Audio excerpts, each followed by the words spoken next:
La historia mínima de Colombia del historiador Jorge Orlando Melo permite observar cómo, a pesar de los cruentos enfrentamientos entre facciones, las élites y los partidos políticos han demostrado considerable capacidad de transacción y de negociación para alcanzar acuerdos y treguas en momentos claves. Así ocurrió a mediados del siglo XX, cuando el carácter represivo del general Rojas Pinilla, con su deseo de apoltronarse en el poder, facilitó que liberales y conservadores pactaran el final de la violencia bipartidista y presionaran el final de la dictadura.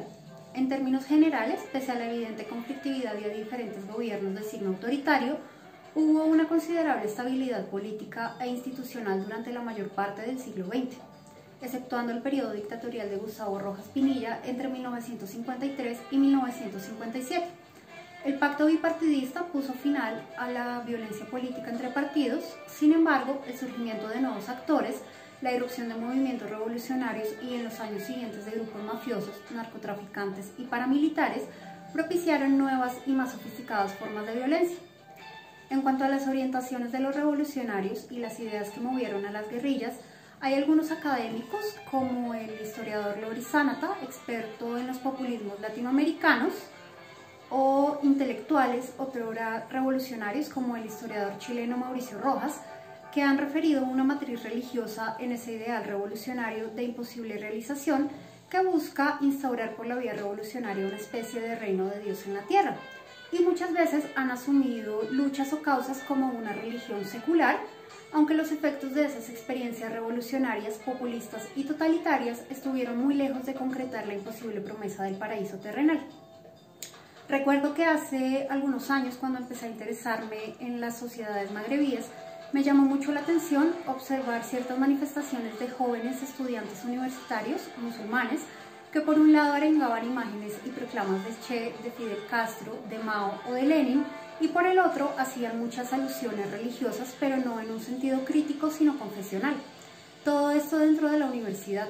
Algunos académicos e intelectuales del otro lado del Atlántico me explicaron que esto obedece, entre otras causas, a la islamización que han experimentado estas sociedades con la internacionalización e inserción del wahabismo en las últimas 3 décadas, asimismo con la irrupción y el ascenso del islamismo, fuerzas y movimientos políticos populistas religiosos presentes en la vida política local, regional y nacional en estos países del norte de África.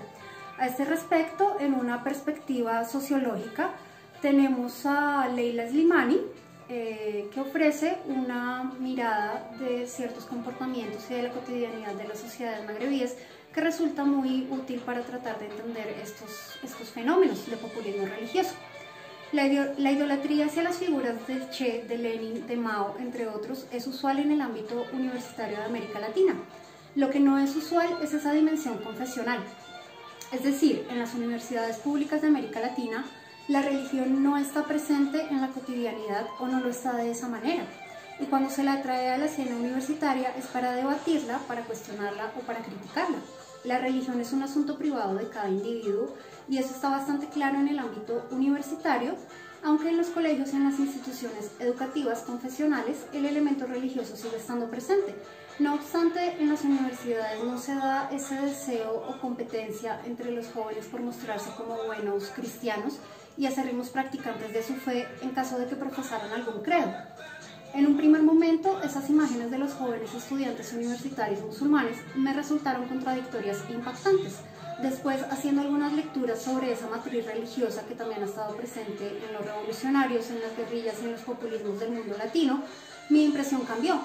Esas imágenes de los magrebíes que por un lado ostentan su fe y por el otro se muestran seducidos por la revolución y sus exponentes, en realidad son perfectamente posibles. En Colombia, como en otros países, se pueden encontrar las huellas de la influencia religiosa en ciertas guerrillas.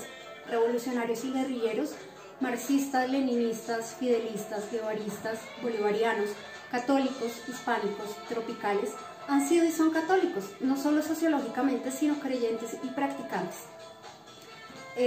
Un libro que nos da unas orientaciones en ese sentido es el libro de Jorge Giraldo Ramírez, Las ideas en la guerra, donde este autor analiza los diferentes tópicos que han influido en el hacer revolucionario y en las guerrillas colombianas. Le pregunta al historiador Jorge Orlando Melo si ve razonable o descabellado plantear la presencia o influencia del elemento religioso en los movimientos guerrilleros y en el hacer de la lucha revolucionaria, pero también le consulté sobre otros temas para conocer y comprender mejor la historia de Colombia en las décadas recientes.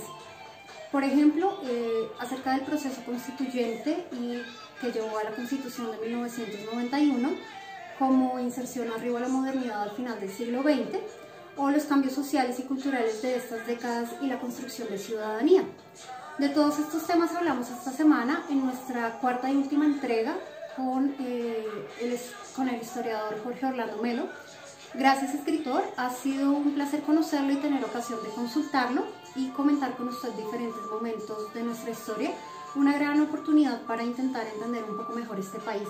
A nuestros lectores y amigos, gracias por seguirnos y por acompañarnos estas semanas. No dejen de leer las entregas de este diálogo tan pertinente e interesante con uno de los mejores historiadores de Colombia.